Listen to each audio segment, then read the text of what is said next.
Assalamualaikum warahmatullahi wabarakatuh. Jumpa lagi dengan saya, Muzammil Pase. Kali ini saya ingin membagikan sedikit yaitu materi kelas 3 SMP tentang unsur-unsur kebahasaan teks laporan percobaan. Sebelum kita lanjut, jangan lupa kunjungi channel kami yaitu Muzammil Pase.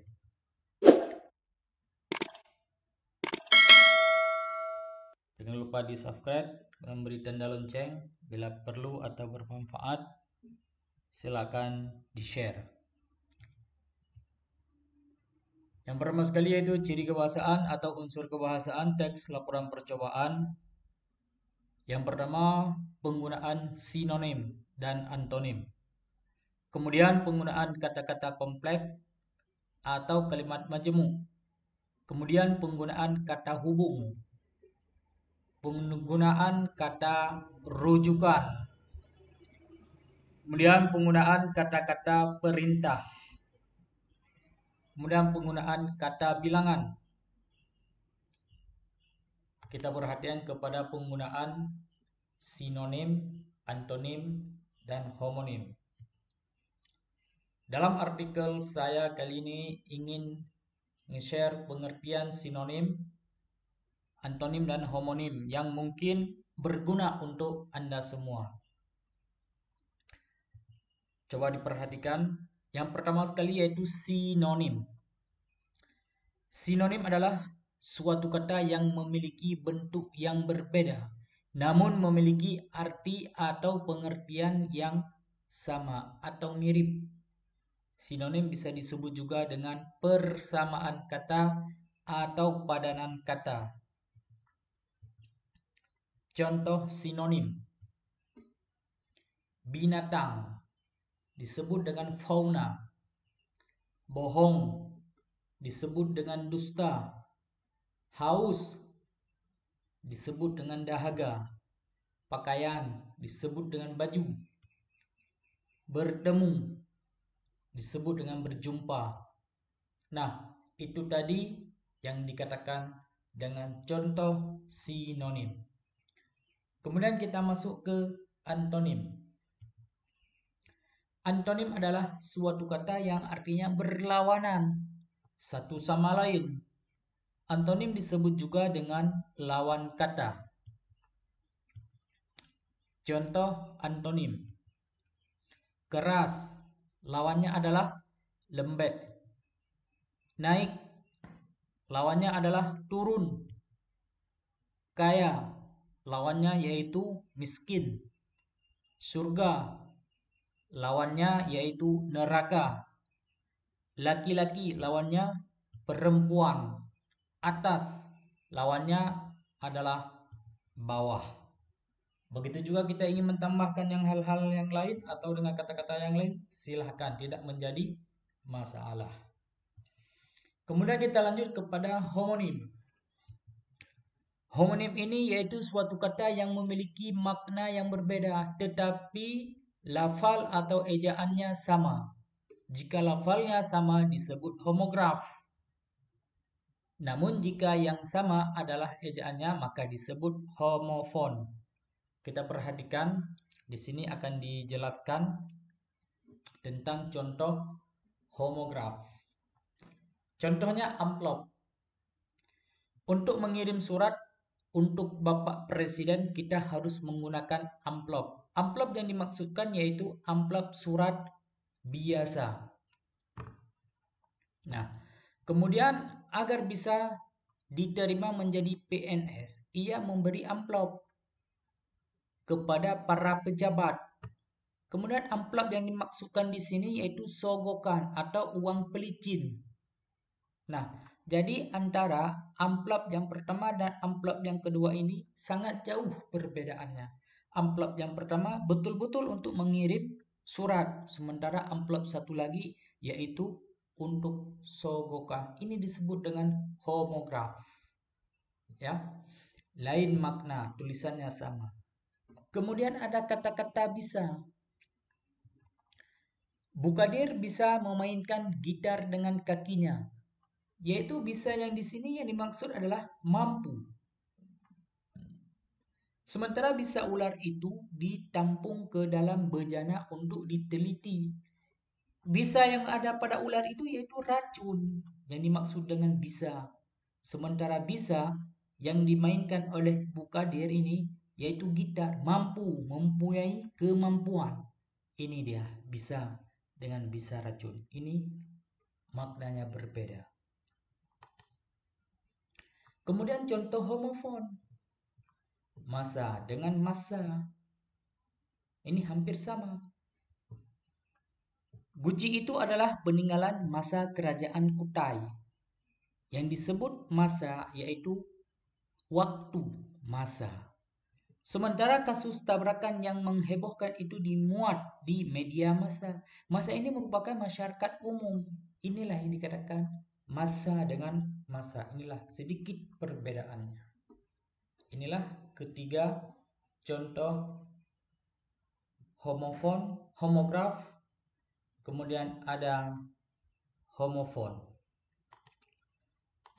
Kemudian kita lanjut kepada kalimat tunggal. Kalimat yang terdiri atas satu pola kalimat. Pola kalimatnya itu dibentuk oleh subjek dan predikat. Ada pula yang lebih lengkap lagi, yakni yang terjadi atas subjek, predikat, objek, dan atau pelengkap. Di samping itu tidak mustahil terdapat pula unsur yang bukan inti, yakni keterangan. Contoh di dalam sebuah kalimat, Andi memukul anjing. Andi sebagai subjek, memukul sebagai predikat, anjing sebagai keterangan. Maksud saya anjing sebagai objek, subjek, predikat, dan objek. Ya, itulah yang dikatakan dengan satu pola kalimat. Bila ingin kita tambahkan keterangan juga boleh. Andi memukul anjing di jalan. Andi sebagai subjek, memukul sebagai predikat, anjing sebagai objek, di jalan sebagai keterangan, keterangan tempat. Kalau kita ingin menambahkan lagi, tadi pagi, itu sudah lengkap. Kemudian kita perhatikan satu contoh. Dia akan pergi, subjek, predikat. Atau membaca buku, subjek, predikat, objek. Ya. Kemudian Alam berharap ayahnya akan pulang segera. Subjek, predikat, pelengkap. Kakak meminjami Alam novel baru. Subjek, predikat, objek, dan pelengkap. Memil pulang dari sekolah. Memil ini adalah nama orang. Kemudian pulang melakukan suatu pekerjaan. Kemudian dari sekolah ini sangat jelas keterangan. Kemudian jenis kalimat tunggal. Tadi kalimat tunggal. Berdasarkan bentuk predikatnya. Kalimat tunggal terbagi atas 3 jenis. Yang pertama ada kalimat nominal. Yang kedua ada kalimat verbal. Dan yang ketiga ada kalimat adjektifal. Mari kita perhatikan satu persatu akan saya bahas. Yang pertama sekali yaitu kalimat nominal. Adalah kalimat yang predikatnya kata atau frase benda. Contoh, dia siswa terbaik SMP 6 Banda Aceh. Siswa terbaik. Ya, ini siswa ini dalam bentuk nominal, satu. Mereka guru-guru yang rajin, guru-gurunya yang disebut dengan nominal. Yang mengambil buku ini Haris. Kita berbicara kepada kalimat nominal. Kemudian kalimat verbal adalah kalimat yang predikatnya kata prasa, yaitu kerja, prasa kerja atau kata kerja. Adik makan, pisang goreng, makan. Kemudian ibu sedang membaca di ruang depan. Kami akan mengerjakan soal ini segera mungkin. Akan mengerjakan disebut dengan kata atau prasa kerja atau kata kerja. Ayah menyukai lagu keroncong, menyukai. Kita jangan bertindak sebelum atasan mengambil keputusan, bertindak. Ya, ini merupakan kalimat verbal. Kita lanjut.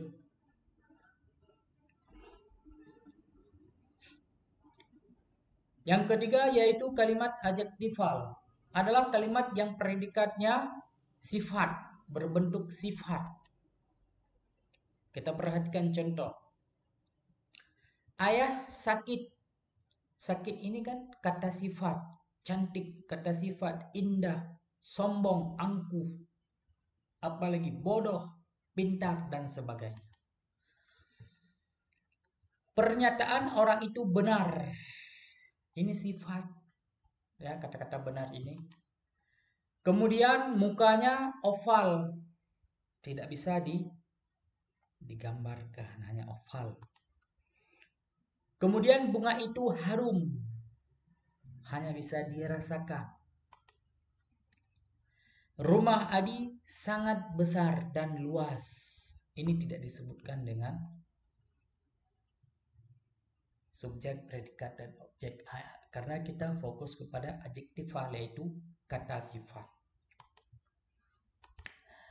Kemudian kita lanjut yang kedua, ada kalimat majemuk. Kalimat yang hubungan antar unsur bersifat setara atau disebut dengan sederajat. Kata penghubung yang digunakan, kalimat majemuk setara terbagi menjadi 3. Yang pertama, majemuk perjumlahan. Yang kedua yaitu kalimat majemuk pemilihan. Yang ketiga yaitu kalimat majemuk pertentangan. Mari kita kupas satu persatu. Kalimat majemuk perjumlahan ditandai oleh kata penghubung, lalu, dan, kemudian, dan sejenisnya. Contoh, ibu membaca buku dan ayah membersihkan kebun. Ini disebut dengan majemuk perjumlahan.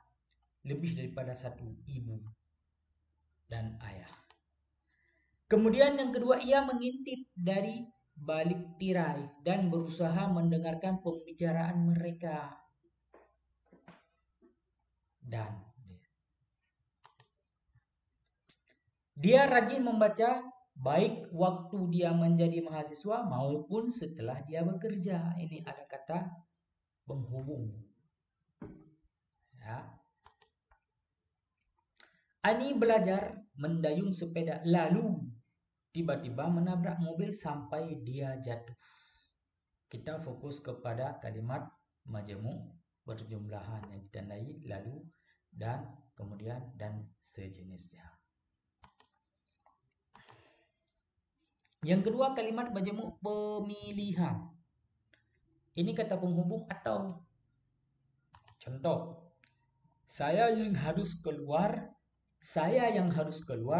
atau Anda yang diam. Beliau sedang melamun atau sedang memikirkan saya. Kami harus ikut membantu pekerjaan itu atau menjaga adik yang masih kecil-kecil. Saya tidak tahu apakah dia ikut atau tidak, hanya satu. Ya, kalimat majemuk pemilihan. Dia harus mengatakan yang benar sesuai dengan keyakinan atau berbohong untuk menyenangkan hati orang tuanya. Nah, ini contoh-contoh dari kalimat majemuk pemilihan. Kemudian yang ketiga yaitu kalimat majemuk pertentangan, ditandai oleh kata penghubung, tetapi, melainkan. Contoh, saya tidak membaca buku itu, melainkan hanya melihat sampulnya, melainkan. Kemudian kakak sering melarang aku pergi, tetapi aku sering melanggar larangannya. Anakku belum bersekolah, tetapi sudah bisa membaca surat kabar. Nah, itu tadi contoh ketiga kalimat tersebut. Kemudian kita lanjut ke menggunakan kata hubung. Ini sepintas saja. Ya. Kata hubung atau kata sambung atau disebut dengan konjungsi adalah kata yang tugas menghubungkan dua klausa, kalimat atau paragraf. Konjungsi dibagi ke dalam 5 kelompok. Ini contoh yang sering digunakan. Yang pertama ada konjungsi koordinatif. Ya, ini ada contoh-contohnya. Yang kedua konjungsi korelatif.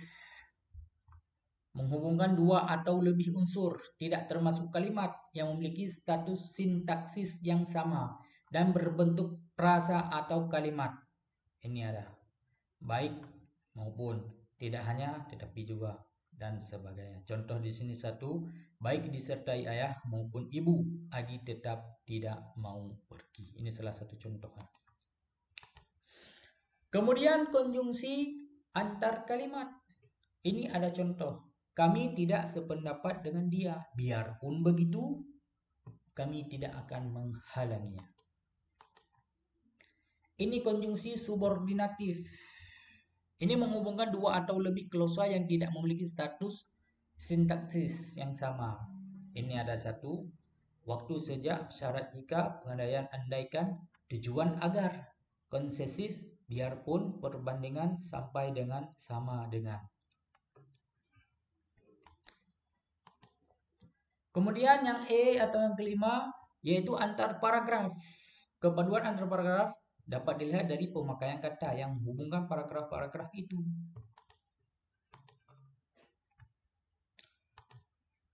Contoh tadi, berikan contoh konjungsi yang lazim digunakan dalam hubungan antar paragraf. Konjungsi pada kelompok A berikut masih sering dipakai, sedangkan yang pada kelompok B umumnya terdapat pada naskah sastra lama. Ini konjungsi yang lazim digunakan dalam hubungan antar paragraf.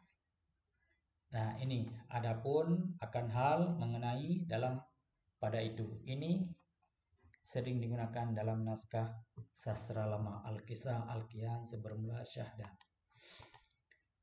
Kemudian menggunakan kata yang merujuk pada kata atau kelompok kata kalimat sebelumnya. Ini merujuk. Perhatikan contoh.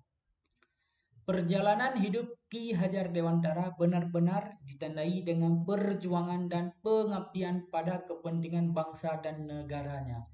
Nya di sini yang dimaksud adalah Ki Hajar Dewantara. Siapa yang menjadi pengabdian dan perjuangan dalam kepentingan bangsa dan negaranya, yaitu Ki Hajar Dewantara. Inilah yang dikatakan dengan menggunakan kata yang merujuk pada kata atau kelompok kalimat sebelumnya. Nya. Lihat saja adanya. Nah, itu yang dikatakan dengan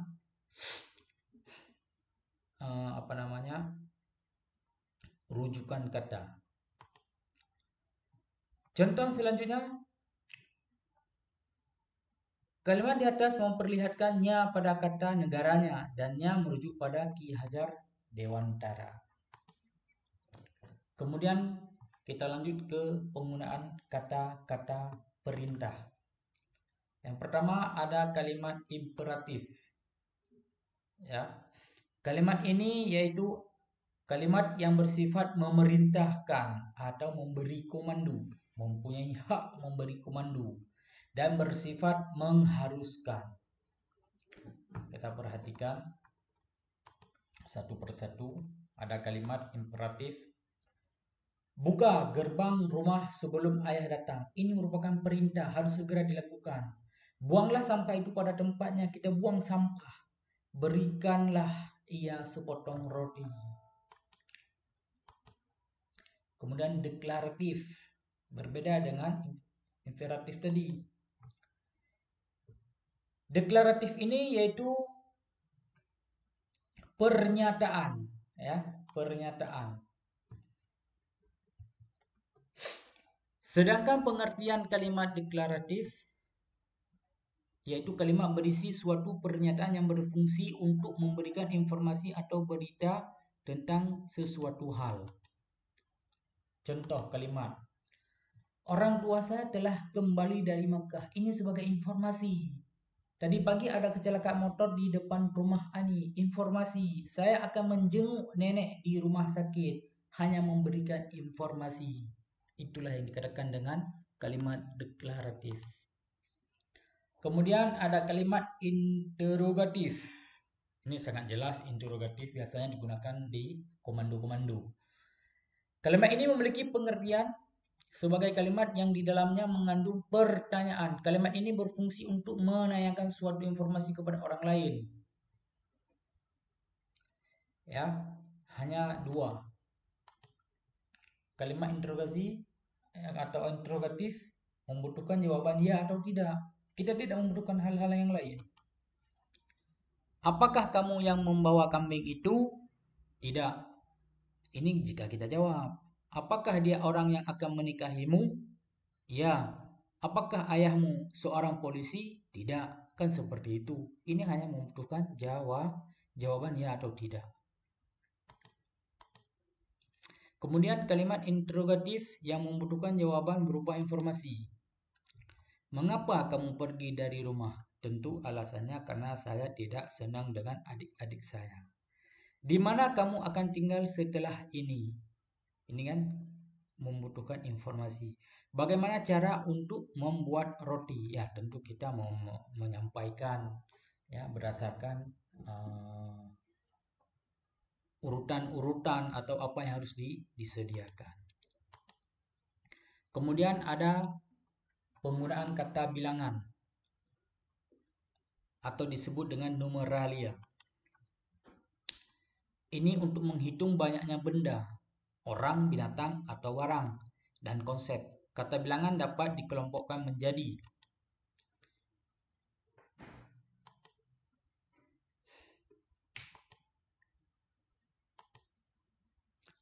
kata bilangan tingkat. Ini maaf salah nomor.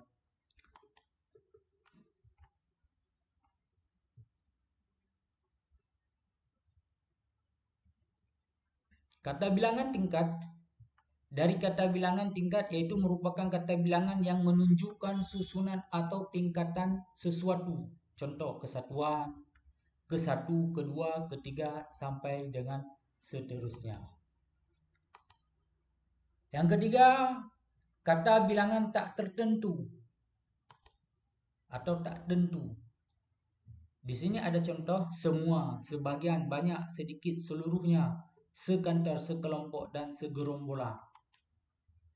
Kemudian ada kata bantu bilangan, yaitu sehelai, sekerat, secari, sepotong sekali, sebutir, sepucuk, dan sebuah, sebatang, dan seterusnya.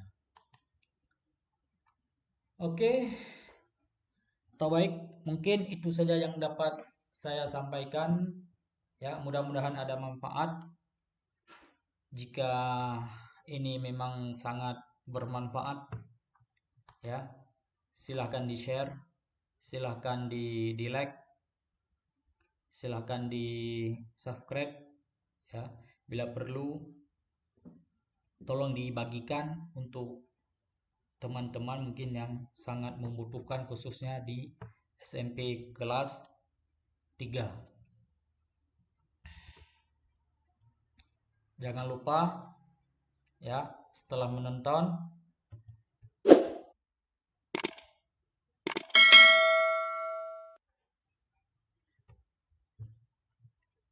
sekian, Sampai di sini saja jumpa kita, akan kita lanjutkan nanti di season selanjutnya.